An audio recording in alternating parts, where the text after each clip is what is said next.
আল্লাহ তাআলা বলছেন চোরের হাত কাইটা দাও। এখন প্রশ্ন এই জায়গায় যে চুরি করলে আল্লাহ হাত কর্তনের শাস্তি কেন দিলেন? এই জন্য আল্লাহ তাআলা হাকিম এই শাস্তির ক্ষেত্রে। আমি আগে বলছি অভ্যাস পরিবর্তন হয়ে গেছে, এটা বিশ্বাস যেও না। এই জন্য যেহেতু চোর ও আরো চুরি করবো, ওর হাত কেটে ওরে থামায়া দাও। ওর হাত কেটে কি করো? ওরে থামায়া দাও। তুই চুরি করলি কেন? আল্লাহ তোর হাত দিছে কাজ করে খাইতে দিব, এটা আল্লাহর বিধান। কার বিধান? আল্লাহ আপনাকে হাত দিচ্ছে, আমাকে হাত দিচ্ছে। আমি যদি কাজ না করতে পারি, কাজে অক্ষম হই, এরপরে কোন ভাই দেন পেটে ভাত নাই, 10 টাকা 20 টাকা 100 টাকা দেন। কি ভাই, সমাজের এক শ্রেণীর লোক আছে না চাইয়া খায়। হালালের মধ্যে সবচেয়ে নিম্ন স্তর নবীর শিক্ষা, করোনা ভিক্ষা। তারপরে তুমি কাজ করতে পারো না, পেটে তোমার ক্ষুধা, চাইয়া খাও, এটা হালাল হবে। হালালের মধ্যে সবচেয়ে আবাদ একদম সবচেয়ে নিকৃষ্ট যদি কোনো হালালের স্তর থাকে, সেটা হলো কি? ভিক্ষা করে চাইয়া খাওয়া। হ্যাঁ, আল্লাহ হাত দিছে কাজ করে খাও। এখন আল্লাহ শাস্তি কেন দিলেন আল্লাহ তাআলাই ভালো জানেন। ইবনে ওমর রাদিয়াল্লাহু তাআলা আনহু বলেন যে কতটুকু মাল চুরি করলে হাত কর্তন করা হবে এবং কতটুকু মাল চুরি করার কারণে রাসূলের যুগে হাত কর্তন করা হয়েছে। আর ইবনে ওমর রাদিয়াল্লাহু তাআলা আনহু আন্না নবী সাল্লাল্লাহু আলাইহি সাল্লাম ওয়া ফি মিজান্নিত কিমাতুহু সালাসাতু দারাহিম।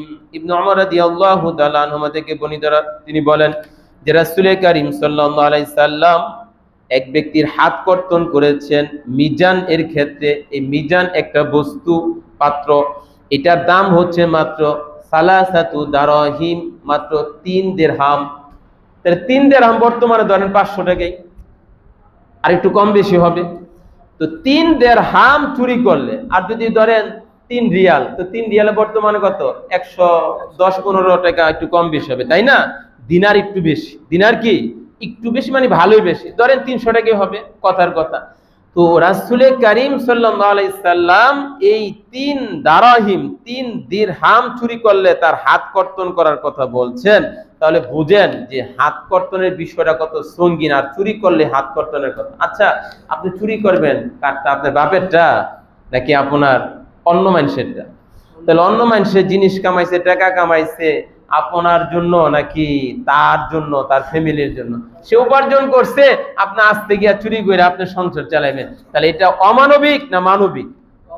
তাহলে বোঝা যায় সমাজে চোর থাকলে সমাজে শৃঙ্খলা ফিরে নাকি সমাজে বিশৃঙ্খলা ফিরে।